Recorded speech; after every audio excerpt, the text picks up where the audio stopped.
Welcome sa DRS 2.0. Fresh at nagbabagang happenings ba ang hanap mo? Mga padabarkads man yan o mga trending topics? Pwes, sagutan natin yan. Kaya naman isubscribe nyo na ang ating channel para sa mga nagbabagang balita everyday. So ayun, welcome back again sa ating YouTube channel mga Kadabarkads, and for today's video, ang pag-uusapan natin ay tungkol sa mga importanteng kaganapan sa mga Dabarkads and syempre sa Itbulaga. So kanina nga po pinost ng TBJ itong simpleng wish ni Bossing Vic Sotto, isang lapis at isang papel project. Sabi nga dito, Dabarkads, magbayanihan na ngayong darating na pasukan. Hihiling ulit kami ng isang lapis, isang papel o kahit na anong gamit sa eskwelahan na pwede nating i-share sa mga estudyante.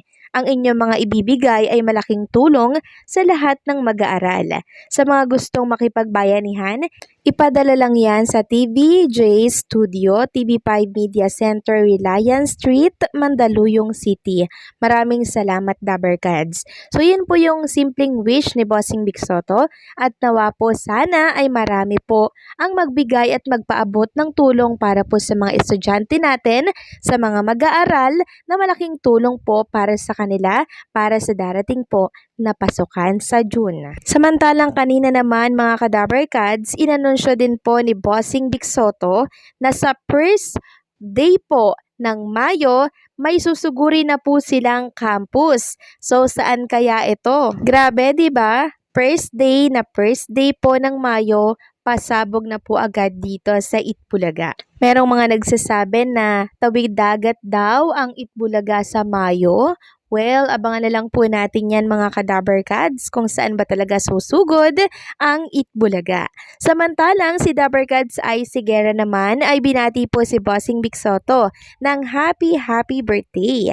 Sabi niya nga po dito, happy birthday to my forever tatay. Ilang taon man ang lumipas, ang pagmamahal ko sa iyo ay walang katumbas.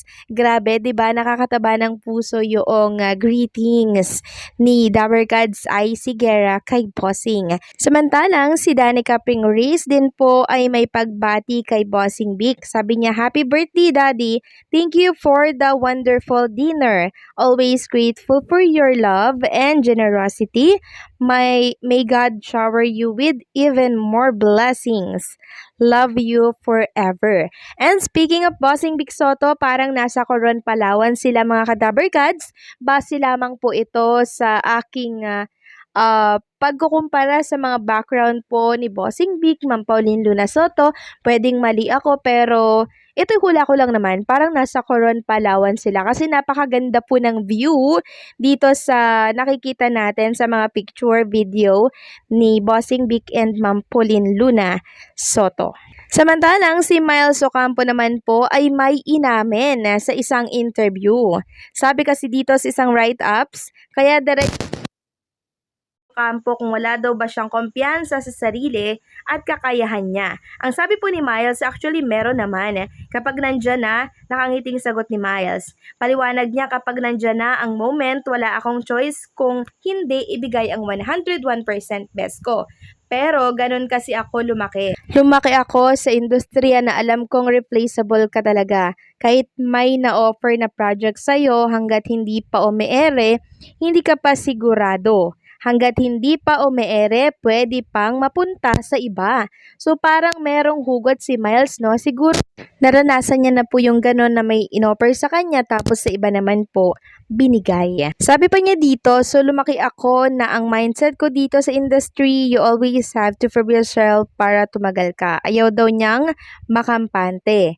Pagpapatuloy ni Miles, syempre hindi lang dapat sa trabaho ka magaling, dapat marunong ka ring makisama sa paligid mo. At the end of the day, minsan kahit ano ang ugali mo, minsan kahit hindi ka ganon ka 101% mag-perform, pero alam nilang marunong kang makisama, ikaw pa rin ang pipiliin nila. Pinalaki rin ako ng mga magulang ko na kailangang stay humble lang. At the end of the day, hanggat may mga taong naniniwala or nagtitiwala, ibinibigay ko po talaga lahat. Sabi pa nga ni Miles Ocampo, sabi ko nga noon, di ba dumating sa point tong bata pa ako na naiinip na ako na bakit ang tagal, hanggang dito na lang ba ako? Yan po ang sabi niya. So, dumating sa point na habang tumatagal ka sa industry, dun ko napatunayan na hindi naman pala importante na ikaw ang pinakasikat. That's why I'm here, sabi ni Miles. Sa pagpili ng roles, dagdag niya, dun ako sa longevity, dun ako sa hindi mo kailangang maging lead all the time. As long as maganda yung role at na-deliver mo ng maayos. So, yun po yung isa sa mga statement na binitawan ni Miles Ocampo sa pagpirma niya po ng kontrata dito po sa AAA. So, si Miles Ocampo ay malaki po ang posibilidad na mapanood na rin po siya dito sa GMA Network kasi AAA na po ang may hawak sa kanya. Kasama niya po si Maine, si Marian Rivera na sa GMA din po lumalabas. Kaya malaki po ang tsansa na makita rin si Miles sa 7. Next topic naman, pag-usapan natin mga ka-Dabbercads, etong inilabas po ng management or agency ni Atasha Mulak na Viva Artist Agency. So, nagbabala po kasi ang management or ang Viva Artist Agency sa publiko. Sabi dito, attention for all those spreading malicious statements online. We encourage responsible posting malicious statements online may lead to legal action. Online libel is a serious crime. Online libel or posting online of untruthful or malicious statements that may damage the reputation of a person is punishable by law. Those who make such posts may be imprisoned for up to 8 years or may be made to pay a fine of up to 1.5 million. Viva Artist Agency takes online libel seriously. We stay vigilant in protecting the name and image of our artists. So, di ba po si Atasha Mulak ay ginagawan po ng mga fake news ng ibang creator dito sa Facebook na Kesho Buntes, di ba, kay Biko Soto. So, siguro yun po ang pinapatungkulan ng Viva Artist Agency. So, aral na din ito mga ka-Dabbercads para po hindi ito tularan ng ibang mahilig gumawa ng fake news.